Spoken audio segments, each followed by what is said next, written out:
রামিসার বাবা গতকাল বিচার চায়নি, এদেশে বিচার হয় না, কিন্তু আমরা দাবি নিয়ে দাঁড়িয়েছি 24 ঘন্টার ভিতরে আমরা রামিসার ধর্ষকে তার আমরা প্রকাশ্যে ফাঁসি চাই।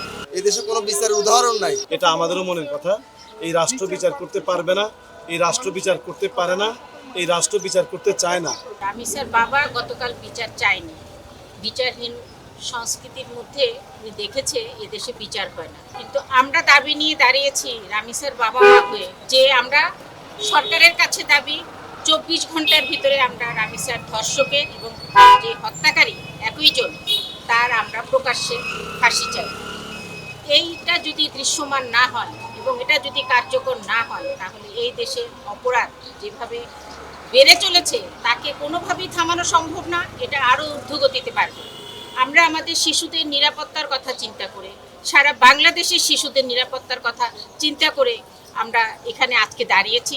আমরা কোনো রাজনৈতিক পরিচয় আমাদের নেই, আমরা অভিভাবক, আপনারা অভিভাবক, আমরা অভিভাবক। কাজে আপনারাও আমাদের সাথে একত্রতা করে আজকে এখানে এসছেন, কথা বলছেন বা আমাদের কথাগুলো জানার চেষ্টা করছেন। এজন্য আপনাদেরকে আমি আসলে কৃতজ্ঞতা না ধন্যবাদই জানাবো। ধন্যবাদও জানানো দরকার নেই, কারণ এটা সবাই যার যার জায়গা থেকে সারা বাংলাদেশের মানুষ যদি এভাবে দাঁড়িয়ে যেত তাহলে ফাঁসির রায় 24 ঘন্টার মধ্যেই কার্যকর হতো। এবং আমি এখনও আশা করি যে আমাদের দেশে এখন যে ক্ষমতায় আছেন, যারা দায়িত্বে আছেন, তারা বিষয়টি এতটাই আমলে নেবেন যে ভবিষ্যতে যেন এই ধরনের ঘৃণ্য অপরাধ করার আগে মানুষ 10 বার ভাবে।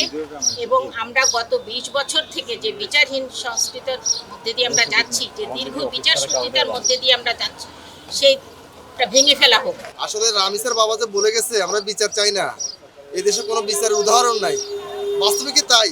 এটা এলিট বুর্জোয়াদের সমাজ, এটা আমার আপনার বাংলাদেশ না। সুতরাং আসিয়া থেকে আজকে রামিসা প্রত্যেকটা হত্যার সুনির্দিষ্ট আমরা চাই দ্রুত সময়ের মধ্যে দৃষ্টান্তমূলক শাস্তি। শিশু এবং নারী ধর্ষণ বেড়ে গেছে এবং নারীর প্রতি সহিংসতা বেড়ে গেছে, পাশাপাশি অন্যান্য অপরাধও অনেক বেড়ে গেছে। গতকাল যে রামিসা ধর্ষণ এবং হত্যাকাণ্ডের ঘটনা ঘটলো, সেখানে রামিসার বাবা যেই উক্তি করেছে যে এই রাষ্ট্র বিচার করতে পারবে না, এটা আমাদেরও মনের কথা। এই রাষ্ট্র বিচার করতে পারবে না, এই রাষ্ট্র বিচার করতে পারে না, এই রাষ্ট্র বিচার করতে চায় না। এই রাষ্ট্র যে এই অপরাধ হয়ে গেছে, এটার সূত্র ধরেই সমাজে অপরাধ কর্মকাণ্ড বেড়েই চলেছে। এবং আমরা আইন শৃঙ্খলা বাহিনীকে আগের মতো কার্যকর দেখি না। আগেও খুব যে কার্যকর ছিল তা না, কিন্তু তাদের কার্যকারিতা আমরা দেখতে চাই যে তারা প্রতিটা অপরাধের সঠিক তদন্ত করে অপরাধীর শাস্তি নিশ্চিত করবে। পাশাপাশি সরকারের কাছে আমি দাবি জানাবো, যারা অপরাধী বা যারা ধর্ষক, আপনারা তাদের নাগরিক সুবিধা বাতিল করে দেন, আপনারা তাদের বাসার বিদ্যুৎ সংযোগ বিচ্ছিন্ন করে দেন, আপনারা তাদের পানির লাইন সংযোগ বিচ্ছিন্ন করে দেন, আপনারা তাদের গ্যাস সংযোগ যদি থাকে বিচ্ছিন্ন করে দেন। এবং দেখা যাবে যে তারা রাষ্ট্রের নাগরিকের ভ্যাটের টাকায়, ট্যাক্সের টাকায় যে আমরা তাদেরকে এত সুবিধা দিচ্ছি, সেই অপরাধী কেন সেই সুবিধা ভোগ করবে। এবং এভাবে আমি মনে করি কঠোর শাস্তি দেওয়ার মাধ্যমে আমরা তাদেরকে, মানুষকে তার অপরাধ প্রবণতা থেকে আমরা ফিরে আনতে পারবো। আমরা আসলে এখানে রামিসার যে হত্যাকারী এবং যে দর্শন করেছে তাদের আমরা সর্বোচ্চ শাস্তি মৃত্যুদণ্ডের জন্য দাঁড়াইছি। গত 7 দিনে আমাদের প্রায় 4 জন শিশু দর্শন এবং হত্যাকাণ্ডের শিকার হয়েছে। আমরা এই সকল হত্যাকাণ্ডের সুষ্ঠু বিচার এবং তদন্ত এবং শাস্তি দাবি করছি।